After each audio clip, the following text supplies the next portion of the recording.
I was taking cover with my family. I was terrified.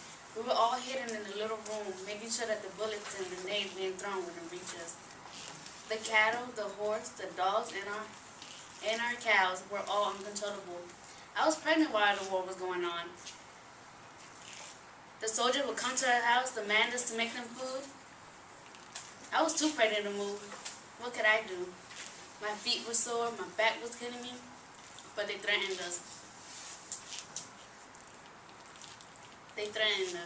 They had my father and my brother on the ground with a rifle to their head. I didn't want to do what they were telling me. My mom was yelling at me, telling me, "Cara, apurate." I was always that type of person who was hard-headed, who put that tough act so no one could push me around. But that day, I came face to face with terror. I did what they told me to do, so did my mother and my 4 sisters. I've never seen my mom rush into the kitchen and make a good homemade meal in 5 minutes. I would have loved that coming home from school. Coming home to a cooked meal. But my parents were always working on the farm, so me and my sister had to cook for ourselves. I didn't want the war to continue, but what could I do? When Carla was born, there was a shooting outside of the hospital I was in Ocoto. I didn't think me and my daughter were going to survive. Later that week, thieves broke into our house. They had us all lined up in the ground, beating us, but they were trying to kill my father.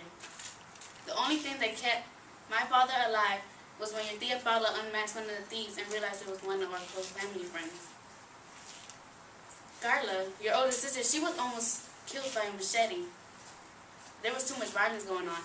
I didn't want my daughter to be living this type of life. I didn't want her to be starving, homeless, and suffering because of my fault. So that day, I decided that I needed to leave in order for my daughter and I to have a better future. Even though it was going to be hard, it was the only way that I could make our lives good.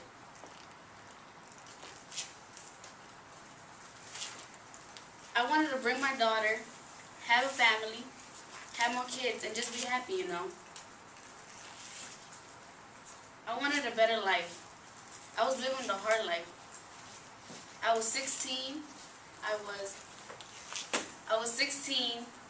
was a single mother, and the jobs weren't so good.